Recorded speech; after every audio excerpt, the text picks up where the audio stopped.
Well, hey there, and welcome to lesson 1 of the Sightreading Supercharge. I'm so excited to have you aboard for this Put the Pieces plan. We're going to start off today with our Swoop at Sight cards.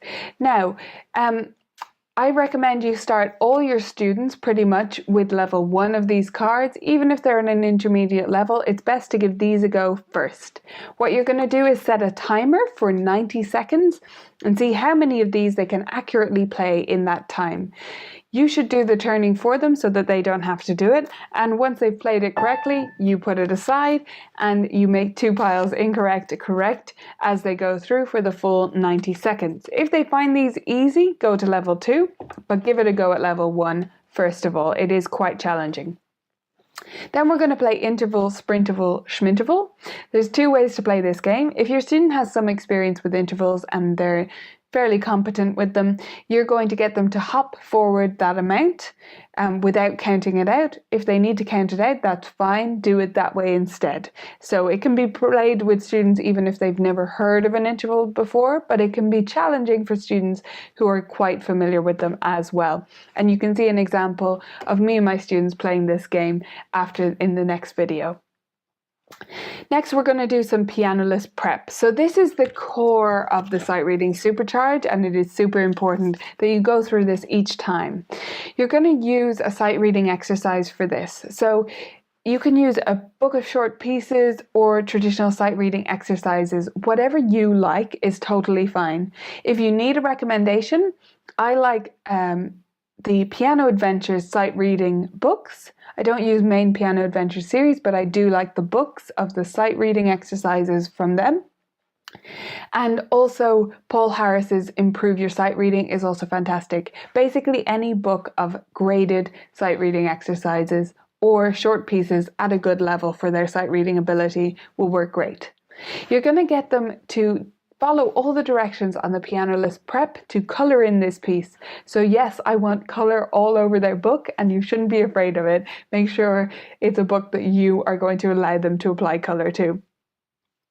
When they're colouring this in, there's all these rules for how they do it. So we have blue for the key signature and the accidentals. They should write in what key it's in at the top.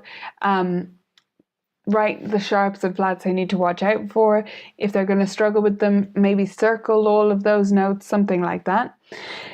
Black is going to be for the time signature and the rhythm. So they should explain the time signature to you and then write in the counts that they're going to use and practice clapping the rhythm while counting or saying it, or whatever system you like to use with your students. Green is for repeated parts, so get them to box in or mark any of the repeated parts in their music that occur again and again, whether it's a repeated rhythm or a melody. Next is red, and that's going to be for any familiar patterns. So if there's scale passages, scale runs that they would have seen before, if there's an arpeggio pattern, if there's a chord sequence that they would have seen lots of times, mark all of those in red. Those are the gimmies.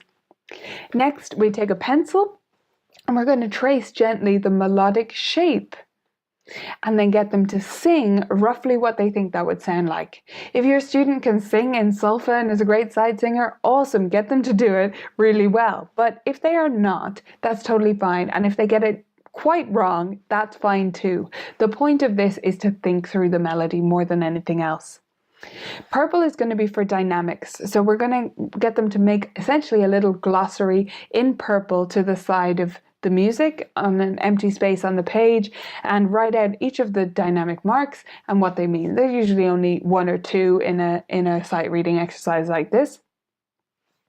And then get them to act out those in the manner of the dynamics. So they're going to whisper piano and then yell forte and that kind of stuff. Good fun. And then orange is going to be for articulation. Again, make a little glossary for themselves, and then they're going to air piano those articulations. So, you know, staccato and accent and legato and whatever, using their air piano to show you that they understand the articulation. Then you're going to get them to play it, of course, and see how they do. And when they're finished, make sure, now this is crucial, get them to evaluate how they played it. So ask them questions to guide them through thinking through how they played it and remembering their own playing before asking them to try to play it one more time, see if they can do even better, and then put a big X through that piece. They are finished with it forever. Next, we're going to do an imaginary version of this piano list prep. So the piano list prep, the colors really help students to visualize and come up with a process for understanding sight reading before they start playing it. So they're going to go through each of those colors in their mind and imagine applying them and writing in the glossary and all that stuff they just did for real on the next exercise. Give them a couple of minutes to do that and then ask them to play it. Get them to evaluate it with some questions and ask them to play it one more time and put a big X through that as well. This piano list prep is really the core of what we're doing here, so make sure they follow it to the letter and that they have it on view the whole time. I'm excited to dive into next week where we're going to explore some more sight reading level up type activities and this piano list prep idea even further. I'll see you there.